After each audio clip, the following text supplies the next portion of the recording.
कहानी की शुरुआत में हम देखते हैं एक आदमी होता है। वो समुद्र की गहराई में जा रहा होता है क्योंकि वो लोग समुद्र के अंदर तेल की खोज कर रहे होते हैं। तो समुद्र के अंदर ड्रिल करने वाली मशीन फंस जाती है।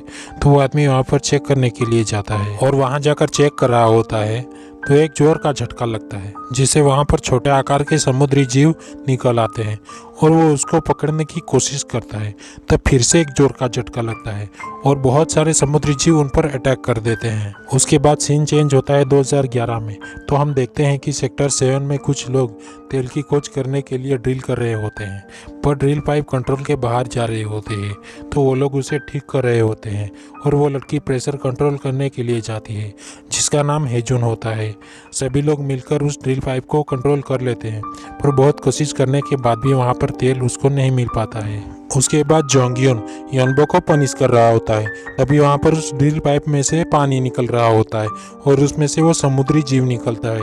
उसके बाद वो लोग उस जीव को अंदर ले जाते हैं और पानी में रखते हैं और वो लोग डॉक्टर योनजोंग से पूछते हैं कि ये कौन से जीव हैं। तो वो डॉक्टर बताते हैं कि ये कीमोसिंथेटिक पर्यावरण के जीव हैं जिनका जीवन सूर्य की रोशनी के बगैर चलता है। तो वो डॉक्टर ये सब उन लोगों को समझा रही होती है। तभी वो सुंग उस जीव को निकाल कर देख रहा होता है तो वो जीव उसके होठों पर हमला कर देता है जिससे उनके होठ बहुत ज्यादा सूज जाते हैं। उसके बाद वहाँ का कैप्टन सभी लोगों को कंट्रोल रूम में बुलाता है ये बताने के लिए कि तेल नहीं मिलने की वजह से उन्हें ये सारे ऑपरेशन बंद करने का आदेश मिला है। पर हेजुन को ये सब मंजूर नहीं होता है और वो ये सब ऑपरेशन बंद करने से मना करती है, पर सभी लोग मान जाते हैं। उसके बाद हेलीकॉप्टर से मिस्टर जोंग आते हैं उस ऑपरेशन को बंद कराने के लिए। उसके बाद मिस्टर जोंग सभी लोगों से मिलते हैं और सभी लोग पार्टी कर रहे होते हैं। तब हेजुन मिस्टर जोंग को ये ऑपरेशन चालू रखने के लिए बोलते हैं और वो मान जाते हैं। उसके बाद मिस्टर जोंग कैप्टन के पास जाते हैं और कुछ महीने चालू रखने के लिए बोलते हैं और तब वो फिर से तेल की खोज करने के लिए शुरुआत कर देते हैं। और उसके बाद सीन चेंज होता है 3 महीनों के बाद। सभी लोग अपना अपना काम कर रहे होते हैं। तभी ड्रिल पाइप के अंदर कुछ खराबी आ जाती है जिसको ठीक करने के लिए हेजुन और योनबो पानी की गहराई में जाते हैं और वहां जाकर हेजुन अपना काम कर रही होती है और योनबो उसे देख रहा होता है। और तभी योनबो की रस्सी टूट जाती है और वो समुद्र की गहराई में चला जाता है।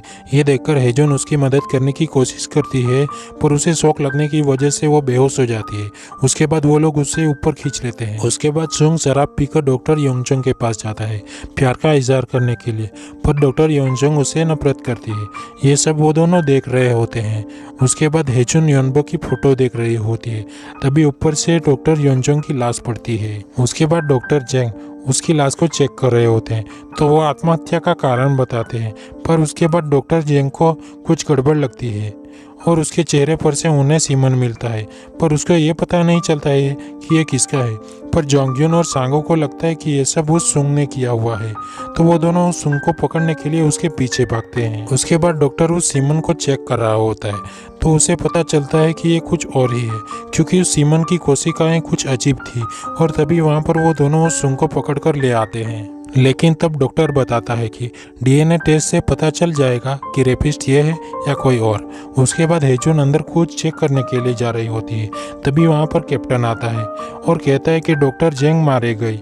तब वो सभी लोग वहाँ पर चेक करने के लिए जाते हैं, पर उनको लाश वहाँ पर नहीं मिलते हैं। पर उन दोनों को लगता है कि सुंग ने ही डॉक्टर जेंग को मारा है और वो सभी लोग उनको देखने के लिए जाते हैं। और वो सुंग वहाँ पर रस्सी से बंधा हुआ होता है तो वो कुछ देख लेता है जिससे वो बहुत डरने लगता है और उसकी रस्सी छूट जाती है और वो वहाँ से भाग जाता है। और तभी वहाँ पर वो सभी लोग आ जाते हैं और देखते हैं तो सुंग वहाँ पर नहीं होता है और रस्सी भी खुली हुई होती है। पर हेजुन वहाँ पर खून के छींटे देख लेती है और उसके पीछे जाती है और आगे जाकर देखती है तो वहाँ पर सुंग पड़ा होता है और हेजुन उसको देखने के लिए जाती है तो वो उठकर भाग रहा होता है क्योंकि वो डरा हुआ होता है। तब वो लोग उनसे पूछते हैं तो वो उन सबको एक क्रीचर के बारे में बताता है और वहाँ से सबको भागने के लिए बोलता है और वो वहाँ से भाग जाता है और वो लोग भी उनके पीछे भागते हैं। पर तभी हेजुन उस क्रीचर को देख लेती है और वहीं रुक जाती है।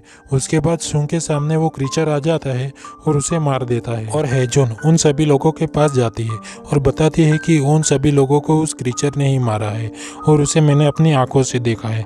और ये सुनकर मिस्टर जोंग बंदूक लेकर उसको मारने के लिए जाते हैं, पर हेजुन भी उसके साथ जाने को बोलती है और वो लोग बंदूक लेकर उसको मारने के लिए निकल पड़ते हैं और तभी वहाँ पर आगे सांगो और जोंगयुन होते हैं और वो लोग उन दोनों को अपने पास बुलाते हैं, पर उन दोनों के पीछे क्रीचर होता है। ये देखकर वो लोग घबरा जाते हैं। तब वो क्रीचर उन दोनों पर हमला कर देता है और वो लोग उस पर गोली चला देते हैं, जिससे वो दोनों बच जाते हैं और मिस्टर जोंग उस क्रीचर के ऊपर लाइटर फेंकता है, जिससे वो क्रीचर जलने लगता है क्योंकि उसका शरीर कुछ % ईंधन से भी बना हुआ होता है, जिसके कारण वो जलने लगता है। पर वो क्रीचर उस पर लगी आग को बुझा देता है और उन लोगों के पीछे भागता है। पर वो सभी लोग लिफ्ट में से नीचे की ओर भाग जाते हैं और एक जगह जाकर जोंगयुन का इलाज करते हैं। और तभी कैप्टन मिस्टर जोंग से पूछता है कि तुम हमसे कुछ छुपा रहे हो, सच क्या है बताओ हमें। तब मिस्टर जोंग वो पानी की टंकी तोड़ देता है और उसमें से उस छोटे जीव को बाहर निकालकर उस हीटर पर रख देता है और वो जीव जलने लगता है। तब वो बताता है कि 20 साल पहले उन्होंने एक अद्भुत खोज की थी जिससे उनका भविष्य बदल सकता था। वो जीव 30 घंटों तक जलता रहा, जिसे देखकर उनको लगा कि यह तो एक खुद ही पेट्रोलियम है जिससे हमारी ईंधन की कमी पूरी हो सकती है। पर मिस्टर जोंग के पार्टनर को ये ठीक नहीं लगा क्योंकि ये जीते जागते जीव थे। उसके बाद उस छोटे जीव के कारण वहाँ पर एक दुर्घटना हो गई और सेक्टर 7 को वहीं बंद करना पड़ा। मगर पिछले साल फिर से तेल की खोज शुरू हुई। मैंने डॉक्टर योनजोंग की मदद ली, उनमें से एक छोटे से जीव को पालना शुरू कर दिया। मगर एक दिन बहुत खतरनाक घटना घटी। वो जीव बड़ा होने लगा, जिसकी वजह से वो टैंक टूट गई और वो आज़ाद हो गया। इसे देखकर डॉक्टर योंगचोंग बहुत घबरा गई और हम दोनों के बीच बहुत बहस होने लगी और गलती से उनको धक्का लग गया और वो नीचे गिर गई। ये सुनकर हेजुन को उसके ऊपर बहुत गुस्सा आता है और तभी वहाँ पर वो क्रीचर आ जाता है और सभी लोग भागने लगते हैं, पर मिस्टर जोंग को वो क्रीचर पकड़ लेता है। इसके बाद हेजुन और टोंगजू जनरेटर को ऑन करने के लिए इंजन रूम में जाते हैं और कैप्टन और वो दोनों वहाँ से बाहर निकलने के लिए सबमरीन में जा रहे होते हैं। इसके बाद हेजुन और टोंगजू इंजन रूम में पहुँच जाते हैं और हेजुन उस जनरेटर को ऑन कर देती है, जिससे वहाँ सभी जगह पे लाइट आ जाती है।